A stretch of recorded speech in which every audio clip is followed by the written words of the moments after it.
María Jesús Cardoso, ¿qué tal? Muy buenos días. Buenos días. Gracias por estar con nosotros. Antonio Oliveros, ¿qué tal? Gracias. Gracias, buenos días, Diana. Gracias a los dos por estar aquí y hablar del Alzheimer, que es una enfermedad que hay detrás de un 70% de los casos de demencia y que afecta a alrededor de unos 40.000 aragoneses. Sí, en la actualidad lo que estamos viendo es que hay un envejecimiento progresivo de la sociedad. La edad media se está ya situando en una esperanza de vida de unos 84 años y existe una gran relación entre lo que es la edad y la demencia o la demencia tipo Alzheimer. ¿Cuándo empieza a detectarse que una persona ya tiene Alzheimer? Bueno, hay un concepto, digamos, anatomopatológico y hay otro concepto clínico. Es decir, realmente lo que sabemos y lo que se sabe con las investigaciones más recientes es que podemos situar en un plazo de 15, 20 hasta 25 años antes del debut de la demencia el comienzo de las lesiones que aparecen en el cerebro de un paciente con enfermedad de Alzheimer. Lógicamente, durante mucho tiempo ese cerebro está como compensando la repercusión de esas lesiones y por tanto los síntomas clínicos aparecen mucho más tarde, pero realmente el tiempo desde que aparecen las lesiones, las primeras lesiones, hasta que la enfermedad se manifiesta clínicamente son años, muchos años. Si se pudiera detectar precozmente, ¿podríamos hacer algo para que no se desarrollara tanto?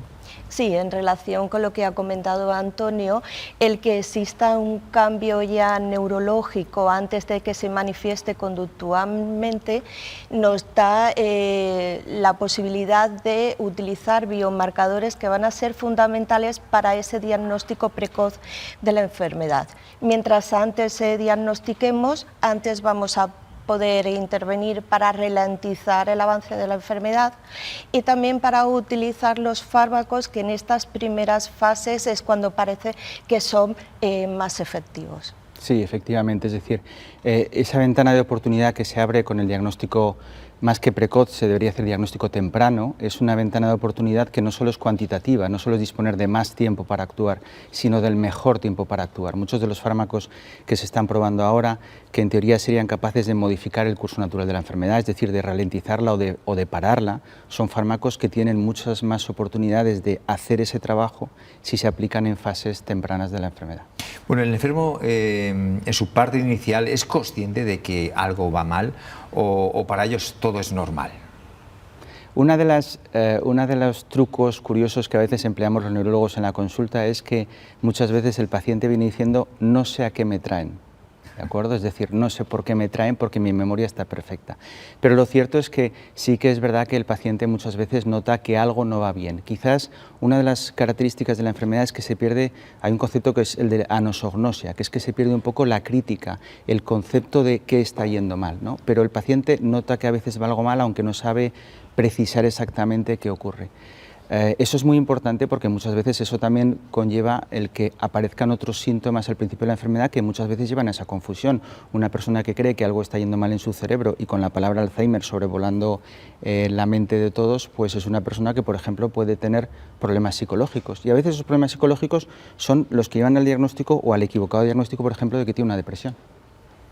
Al ver el enfermo que, bueno, quizás antes hacía una serie de cosas y ahora pues no las puede hacer, puede tener se puede sentir muy frustrado, ¿no? Exacto. Eso puede llevar unos comportamientos también algo agresivos, ¿no? Sí, de hecho no es un síntoma característico de las primeras fases de la enfermedad, es un síntoma más característico de fases más avanzadas, pero sí es cierto que la agresividad o la alteración de la conducta o una conducta un poquito más irascible, un poquito más rígida, un poquito más irritable, forma parte de ese decálogo de síntomas que hay que tener en cuenta a la hora de pensar que una persona tiene una enfermedad de Alzheimer. Sí, eso es lo que llamamos estos trastornos de conducta, que también se pueden ver afectados los patrones de sueño, ponerse un poco más agresivos, negativistas a la hora de hacer cosas o bien también más depresivos. Y bueno, ya en unas fases más avanzadas también podemos encontrar alucinaciones, delirios y demás, y deambulación que son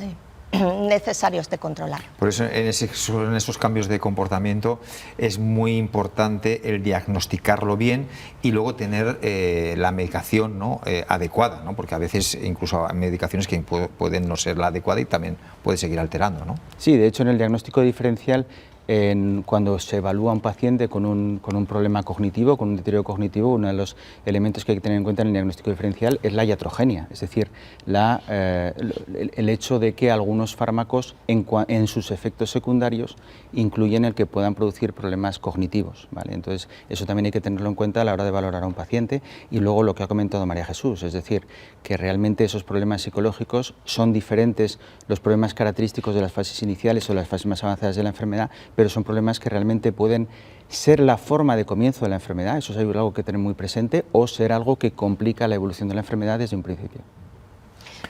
Sí, no siempre tenemos el típico patrón de que aparece con trastornos de memoria, sino puede haber unas alteraciones en la personalidad, en la forma de comportarse, o en mostrarse más irascible o más negativista a la hora de hacer las actividades diarias también. Bueno, es una enfermedad que evoluciona en varias fases, pero ¿en algún momento se puede parar o es una enfermedad que va de menos a más?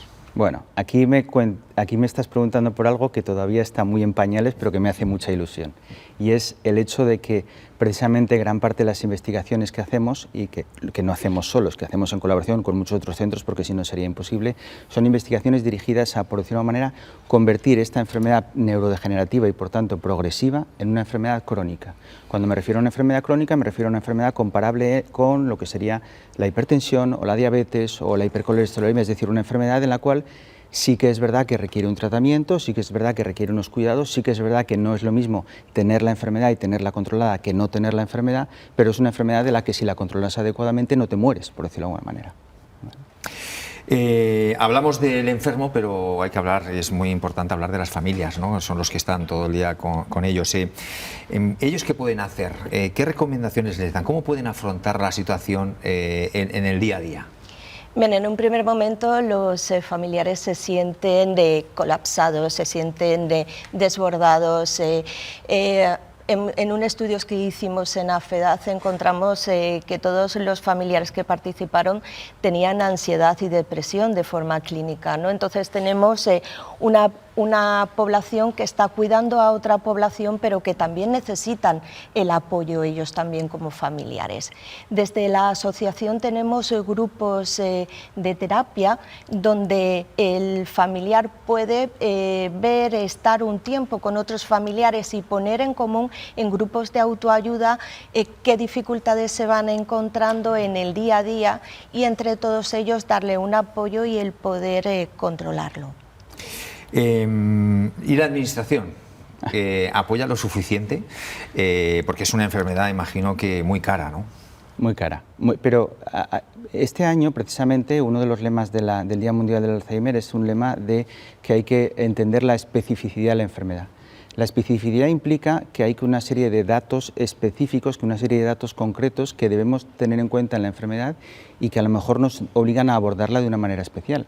Y dentro de esa especificidad, por ejemplo, está el tema de el apoyo que se pueda dar por parte de la administración y sobre todo teniendo muy en cuenta a los cuidadores. Quizás la enfermedad de Alzheimer es la enfermedad en la que más frecuentemente nos encontramos el llamado síndrome del cuidador, es decir, el síndrome de esa persona que al final de tanto sobreesfuerzo que hace, acaba casi más enfermo que el propio paciente. Y en ese sentido, digamos, hay una serie de apoyos, una serie de gastos, una serie de conceptos respecto a lo que respecta al cuidador, respecto a que el cuidador muchas veces no es un cuidador profesional y entonces se oculta un poco el gasto que supone, que hacen que se esté haciendo mucho hincapié en lo específico de la enfermedad y lo específico de los cuidados que requiere de cara a las administraciones públicas. Hablando de cifras concretas, en el 2018 se hizo un estudio y un enfermo de Alzheimer tiene un gasto de 36.000 euros al año, en el año 18, no 2018, de forma que es un gasto muy elevado.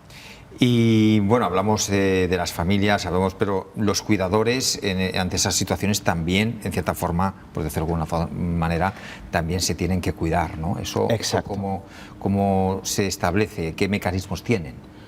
Una de las cosas que a veces que siempre hay que explicarle al cuidador cuando comienza cuando das el diagnóstico es que desgraciadamente, bueno, desgraciadamente o para bien desde mi punto de vista como neurólogo, tienen que hacer un curso acelerado de demencias en 2 semanas, es decir, de repente tienen que aprender un montón de cosas que no sabían o que no pensaban que tenían que aprender. Y ahí es donde es muy importante, por ejemplo, la labor de las asociaciones. Todas las asociaciones con las que yo colaboro y conozco, con las que colaboramos, son asociaciones en las que tienen un apartado destinado específicamente a educar, a enseñar y a motivar al cuidador, a entender que el cuidador tiene un papel fundamental en la evolución de la enfermedad. Se habla mucho de los ensayos clínicos, pero lo que llamaríamos terapias no farmacológicas y que antes se mal llamaban terapias blandas, porque de blandas no tienen nada, son muy importantes, son terapias que se aplican en el seno de asociaciones. Nosotros ahora tenemos un proyecto en común muy interesante que no incluyen fármacos y en las que la proactividad del paciente, el conocimiento del cuidador, la formación del cuidador es indispensable.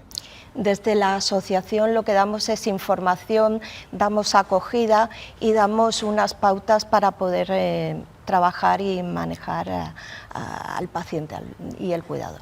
Bueno, ¿qué mensaje final podéis lanzar vosotros que estéis todo el día con las familias, con las personas que atienden? ¿Qué mensaje de esperanza, en cierta forma, podéis lanzar a todas las personas que nos están viendo?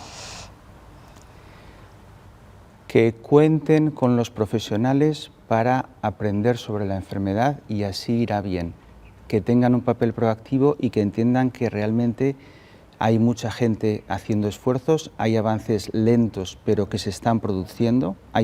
Ya se empieza a hablar en otros medios, no en Europa, pero por ejemplo en Estados Unidos, de fármacos aprobados para modificar ese curso natural de la enfermedad y por tanto que con la colaboración de todos, pero una colaboración instruida, realmente vamos dando pasito a pasito, vamos avanzando contra la enfermedad. Creemos que la investigación es fundamental y la detección temprana a través de biomarcadores debe ser un camino importante a seguir. Pues María Jesús Cardoso y Antonio Oliveres, gracias por estar con nosotros. Muchísimas gracias. Y gracias por la labor que estáis haciendo también. Gracias a vosotros. Gracias. Hasta la